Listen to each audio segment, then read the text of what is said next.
This is Gemara in Kesubos Daf Samach Vav. All the learning should bring an incredible zchus, ilu neshama for us to Reyzel Basar Meir Mertz Hashem. The learning of the entire Chabura as we inch closer to Rosh Hashanah should bring as the Reyzel Basar Meir to an higher place in Gan Eden Shal Maila. And we're holding on the bottom of Samachayim and Beis, 2 lines from the bottom, in which we continue discussing, like the Mishnah began, about Mitzias or Isha, that which the woman finds. Says the Gemara, Tana Kamei Derav, Mitzias or Isha la'atzma. The Mitzia of a woman, that which a woman finds, la'atzma, she keeps. Whereas Rabbi Akiva Omer, that's the opinion of, that was learned in front of Rava. Rabbi Akiva Omer labayla. Says Rabbi Akiva, no, that which a woman finds goes to her husband. Amar lei. So Rava says back, Hashto mahadaf.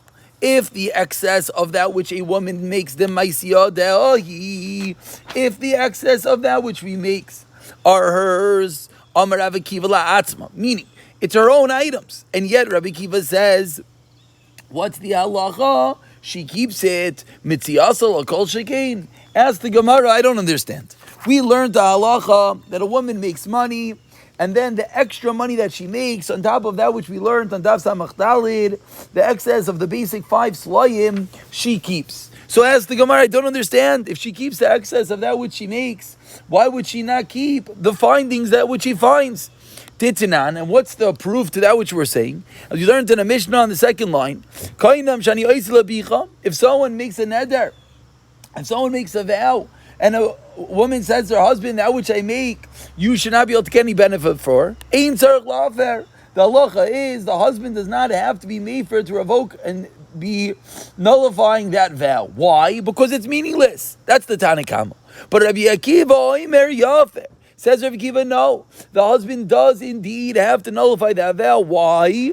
Shema ta'adif alav yeser min ha'ra'ilai. Because maybe the woman is going to make more than that which she has to give to her husband, and that excess is going to become usher to her husband. So what do we see in this Mishnah? We see clearly that the excess is hers. She keeps it to herself. So asks the Gemara, I don't understand. If the excess is hers, then the same thing should be with that which she finds, the mitziyasa, should be hers as well, according to Rabbi Akiva. And yet the brises that we started with today says that Rabbi Akiva holds that the mitziyah, that which she finds, goes to her husband. So answers the Gemara, the classical answer, ala eipach, switch it around. That what? Mitziyah isha labayla, the Tanna Kama holds it goes to the husband. Whereas Rabbi Akiva omer la'atzma, Rabbi Akiva says no, she keeps it onto herself. Asks the Gemara, 1 second, when Ravin came to Bavel, he said in the name of Rav Yechon, so now we're going to explain this din about moiser, this din about the excess of that which a woman makes. So explains Rav Yechon, the excess that which she makes, that she does not have to exert extra energy for. And Rashi explains, what does that mean? That means that she's talented, that means she's able to work fast. Then Kuli Amalei Pligi explains Rav Yechon to Baalave. Everyone agrees that if she did not exert extra effort, then who does that go to? It goes to the husband. Ki Pligi, what is this machlekes Rabbi Akiva and Tanna Kama ba'adafa shal yidei adchak? Things that she had to exert extra effort for. Tanna Kama savar lebayla. So Tanna Kama holds that goes to the husband. And Rabbi Akiva Omer savar la'atzma. Akiva says that goes to herself. So now asks the Gemara, if we're discussing a mitziyah, that which she finds, that would seemingly be comparable to hadafa sheloi al yedei adchak. That would be comparable to the excess that she makes without working extra. And we just learned, Rav Yechanan just taught us that in such a scenario, hadafa sheloi al yedei adchak, excess money she makes without exerting a lot of effort, there's no machlekes, everyone holds it goes to the husband. So how can we say that someone by us is going to hold it goes to herself? So explains the Gemara, Amar Ababa mitziyasa ki hadafa shal yedei adchak. Tell me, your hanacha was wrong. That when she finds something that's comparable to working hard for something, and that is going to be looked at Rav Akiva Rabbanan. And Rashi explains the reason being, you don't just find something. Rashi says, like fish that are left on the sea, or a deer that has a broken leg, or to find something in the ground, you have to work hard for it. So again, the two steps of today's Gemara so far are, do we assume that finding something is an easy process? You just walk and you find $100 on the street? Or no, is it some level of exertion has to be made? And we conclude the first part of today's shir with a shayla by Rapapa. By Rapapa. What is the halacha if a woman does two things for her husband simultaneously? By Rava, similarly, what if she does 3 or 4 things simultaneously? Mahu Teiku, says the Gemara, it is unclear what the halacha in such a scenario is. Meaning, the question is, if she does things simultaneously, is that considered that it's via exertion, and therefore it would be dependent on the previous machlaikas, or not? And we continue about 14 lines down. The first one line is V'vasachas Baishasa Ufgama. The Mishnah taught us that if someone damages one's wife, he has to pay her for busha, the humiliation he causes her, pagama, the devaluation he causes her. And the question is, who does he pay that to? So the Tanakam of the Mishnah said, it goes to her. She got embarrassed. She got devalued. She gets that. Whereas in the Mishnah of Yehuda ben Beseira said no. He differentiated whether it's in a revealed or a concealed area of the body. If it's in a concealed area of the body, then the majority of the damage is to herself, because no one else sees it. So she gets 2/3 and he gets 1/3. But if it's exposed, then we said in the Mishnah that Rav Yehuda ben Beseira held that the husband gets 2/3 and the wife only gets 1/3. So starts the Gemara and asks, Maskivla Rabba bar Rav Chanan, Ela me'ata. He has on the entire pretense of what we're saying, the idea that one could humiliate Rachel, and Rachel's husband Reuven gets money for Rachel's humiliation. Asks Rabbi bar Rav Chanan, is humiliation, is busha something that could be evaluated, that could affect someone else?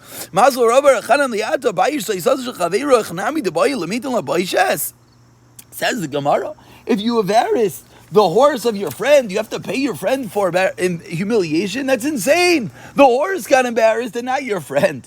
Responds the Gemara back, what are you talking about? What is a horse actually get humiliated? What are you talking about?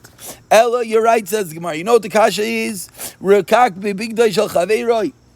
If one spits on the clothing of his friend, are you going to tell me that because you embarrass your friend by spitting on him, that you have to pay him baishes? You have to pay him the humiliation for the fact that you spit in his clothing? And suggest the Gemara, maybe you'll tell me, yeah, what's so crazy? And maybe you'll tell me that Allah is, yes, Vatanan, we learned in the Mishnah, not that way. Rikak. If someone spits on his friend and the roik and the spit reaches him, or upara roisha isha, if one uncovered a woman's head, one takes off someone's clothing, says the Tanakama, you have to pay him 400 zuz. Says Rab Abba, only when you spit on someone and the spit reaches him do you pay the 400 zuz. Aval big day explains Rab Abba. Potter. So what do we see? We see if you spit on someone's clothing, it's not considered like the person got humiliated, and therefore you do not have to pay him. So asks the Gemara, how can you tell me in our Mishnah that if one's wife gets humiliated, the husband collects damages? Answers the Gemara, the Teretz, and I'm sure many people are thinking, whereas if someone has his clothing spit upon, it does not cause the person who's wearing the clothing embarrassment. Whereas if one's wife is assaulted, if one's wife is damaged, the husband is indeed embarrassed. So Amrli Ravino the Ravashi says, Ravino the Ravashi Elameata Bayish Ani Ben Toivim Tisle Zulusa Likula B'nei Mishpacha Nam Debar Lemeitin La Bayish Zcho B'nei Mishpacha. Someone embarrasses an Ani Ben Toivim is referring to a very wealthy family. So if you embarrass an Ani from a wealthy family, and therefore what happens? The entire family suffers disgrace. You have a very hush of a wealthy family, and you embarrass the one member of the family that's not wealthy, so the whole family is embarrassed. So you telling me that the halach is going to be you have to pay the whole family? Answers the Gemara, a yisaidis to Keteretz. Over there, it's a family. It's true. But over here, it's one step higher. By us, what is it? It's one's wife. One's wife is considered his body itself. And therefore, the reason if the wife is humiliated, you have to pay the husband, is because it's considered kufa, it's considered as if you damaged his own body. And now we continue with a Mishnah on the bottom of Samach Vav at Aleph, and we segue into halachas of a nedunya, of a dowry. Says the Mishnah, if someone stipulates a certain amount of money that he's going to give to his son-in-law as a dowry, and and the son-in-law dies before actually having consummated the marriage, says the Chachamim, the future father-in-law is allowed to say, I wanted to give to this man, the son-in-law, who's now nifter, unfortunately, and you to the brother who now is doing yibum. I never wanted to give you, the brother, the money. So even though the father stipulated money for this marriage, if what happened is the person died, and now what we're discussing whether they have to pay that money for the yibum to the son-in-law's brother, the answer, says the Mishnah, is no. You do not have to, because the father can say, I wanted to give it to the brother and not to you. And now we continue with how do we evaluate the money, the goods that a woman brings into the marriage. Says the Mishnah, 6 lines on the bottom of the Amid. Dinar. If a woman says she's going to bring in 1,000 dinar cash to the marriage, the halacha is that the husband writes that he's going to give 15 mana, which is 1,500 dinar, an extra 1/2 he is going to give into the marriage. She brings in 1,000. The husband accepts upon himself the extra that he's going to give, an extra 500. Rashi here explains what exactly is going on over here. For a moment, let's look at Rashi. Rashi says, where's the Rashi? 1 second. Here. Rashi a little bit higher up in the Amid. Shlish Yaisir Kabdam Alav, Lichta Kesubos Levad, Taisefis, except for the Taisefis Shumaisav Lefisha Mistakir Bahem, because the husband is going to get this $1,000 cash, and he is going to make money off of this cash. And therefore, from that fact, he writes down that aside for the regular ksuba that he's going to give his wife, the 200 dinar, and aside for the regular taisefes, he's going to pay her back not 1,000 but 1,500, of course, in the event of death or divorce. Continues the Mishnah.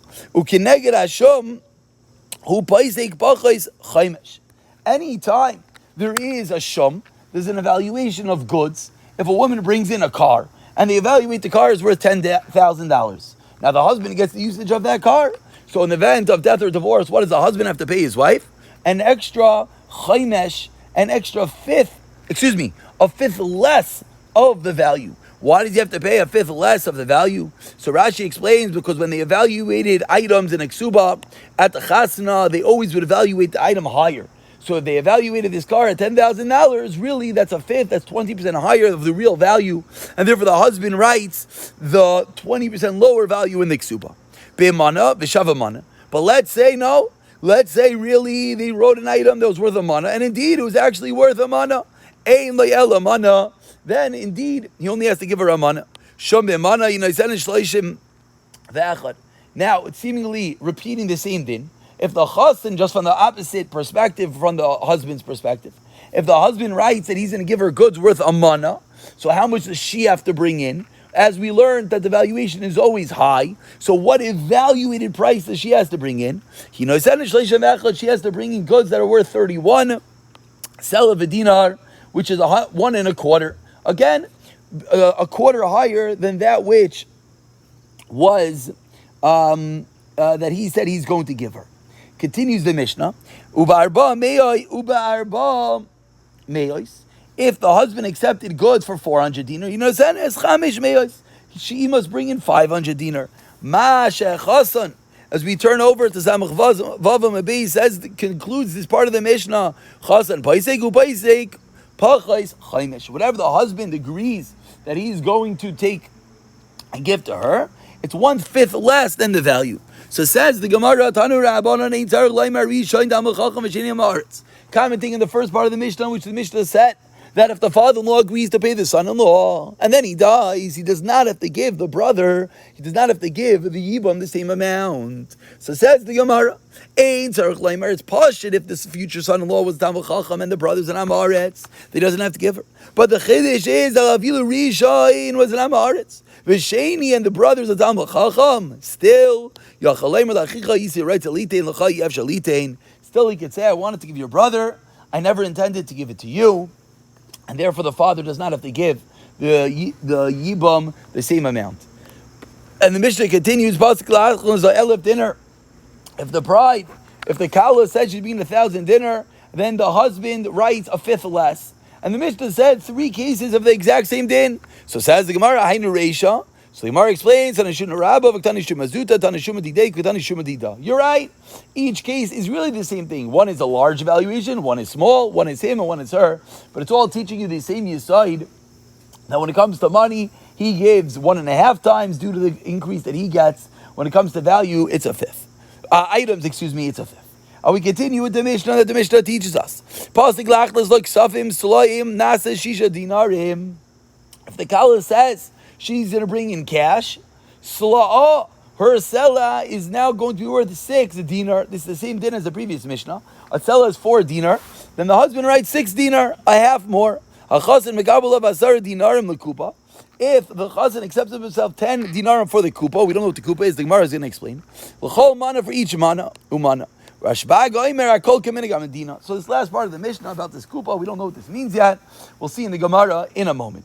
So in the beginning, the Mishnah began, and the Mishnah said that you have to pay that value and a half. So I asked the Gemara, the obvious kasha, it's the same thing as the previous Mishnah. The previous Mishnah said 1,000, he has to give 1,500.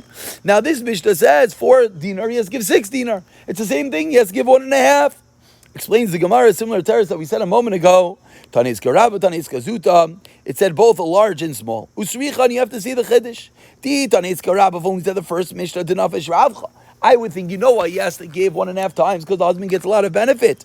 Avalis Kazuta, Dezuta Ravcha, he only gets a small profit, maybe not. Srichas, we had to write Mishnah number 2. V'yashminis Kazuta, I would have thought Dezuta Ziyane.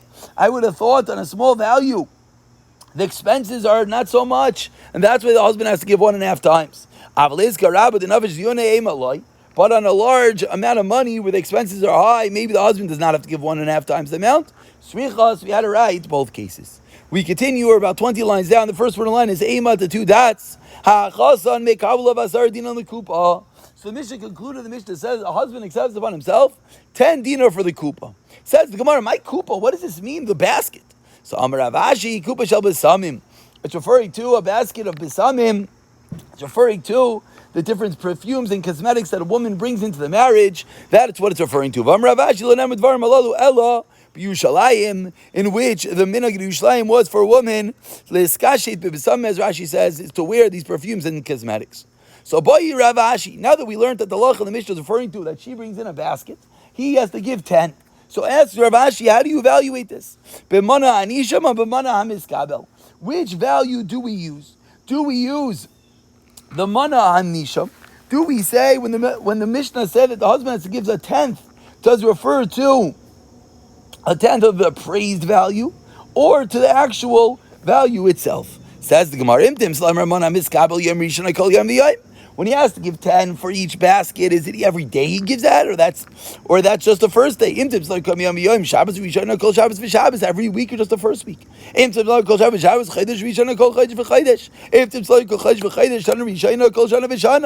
Gemara is trying to figure out, when does the husband have to give this payment?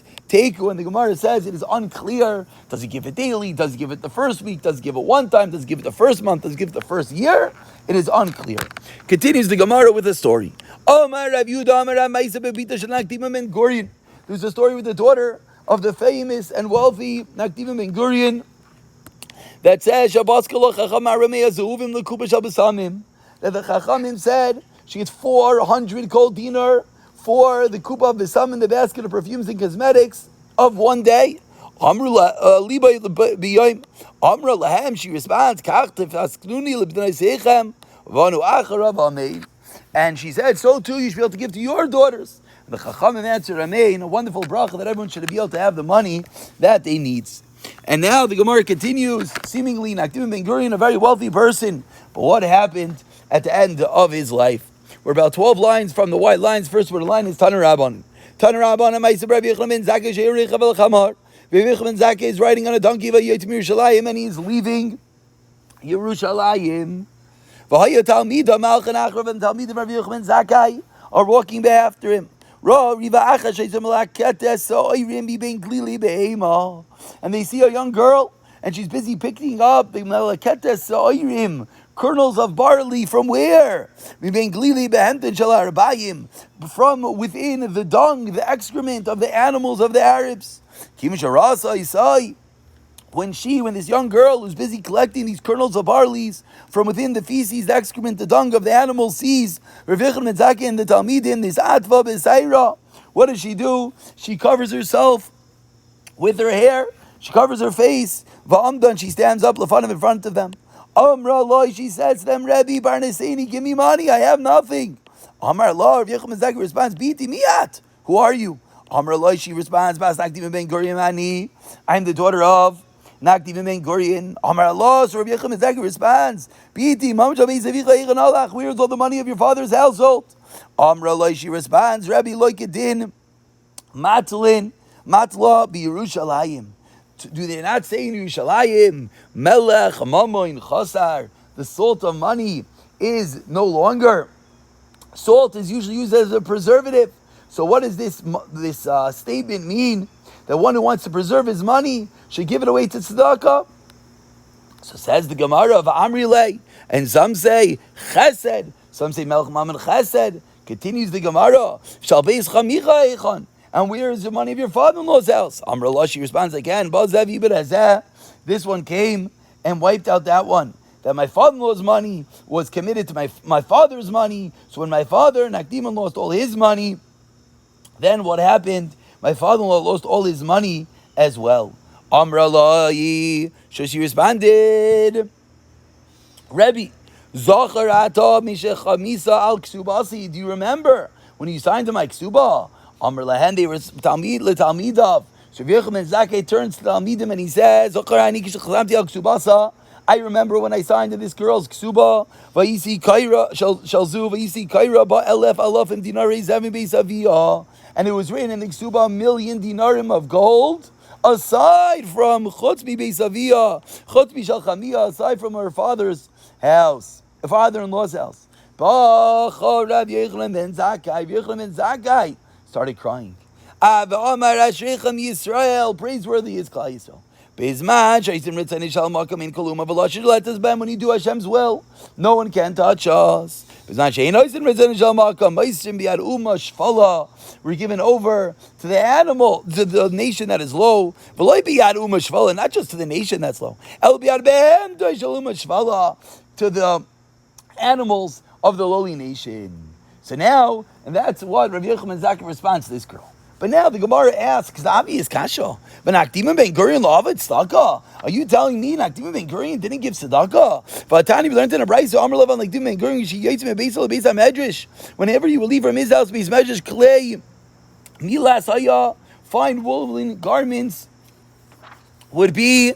We don't have the next page. So let me just read the end of the story. Matzian tachtav would be spread underneath him for him to walk upon. And after you would walk to Beis Medrash every day, different garments, the poor would come and take them. So ask the Gemara, it seems he gave incredible tzedakah. Answers the Gemara, and with this we conclude, he did it for his own honor, so it's not called the proper tzedakah.